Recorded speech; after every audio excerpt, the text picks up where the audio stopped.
తిరుపతి శ్రీ పద్మావతి మహిళా విశ్వవిద్యాలయంలో ఘనంగా ప్రారంభమైంది పంచాయతీరాజ్ జాతీయ వర్క్షాప్. నేటి నుండి 3 రోజులు స్థానిక శ్రీ పద్మావతి మహిళా విశ్వవిద్యాలయంలో భారత పంచాయతీరాజ్ మంత్రిత్వ శాఖ వారి సూచనల మేరకు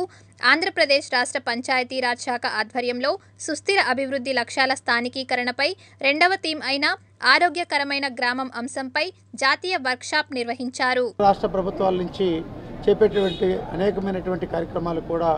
ఒకసారి ఇక్కడ గుర్తు చేసుకోవడం జరిగింది. మరి ఇప్పటికే గౌరవ ముఖ్యమంత్రి జగన్మోహన్ రెడ్డి గారు ఆంధ్రప్రదేశ్ని ఆరోగ్య ఆంధ్రప్రదేశ్గా తీర్చిదిద్దడానికి ప్రతి గ్రామ పంచాయతీలు కూడా ఒక వెల్నెస్ సెంటర్ని ఎంజీఎన్ఆర్జీఎస్ నిధుల నుంచి నిర్మాణం చేసి అక్కడ ఒక ఏఎన్ఎంని ఏర్పాటు చేసి గ్రామ ప్రజలు ఆరోగ్యపరంగా ఎటువంటి సమస్యలు వచ్చినా వెంటనే ఆరోగ్యపరంగా మందులు తీసుకునేదానికి చర్యలు చేపట్టేదానికి ఏఎన్ఎంని ఆ వెల్త్ సెంటర్లో ఏర్పాటు చేయడం, ఒక సచివాలయ వ్యవస్థను తీసుకొచ్చి సచివాలయం ద్వారా కూడా గ్రామ ప్రజలకు మంచి జరిగేటువంటి అనేకమైనటువంటి కార్యక్రమాలు అమలు చేసే దానిలో ఈ రాష్ట్ర ప్రభుత్వం ముందుంది. అలాగనే జగనన్న ఆరోగ్య సురక్ష అని చెప్పి గ్రామాల్లో ఆరోగ్యాన్ని మెరుగుపరిచేదానికి అలాగే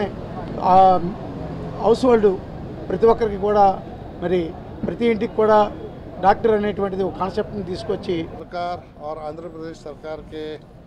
संयुक्त विद्यमान से यहाँ पर हेल्दी और ग्रीन विलेज, स्वच्छ विलेज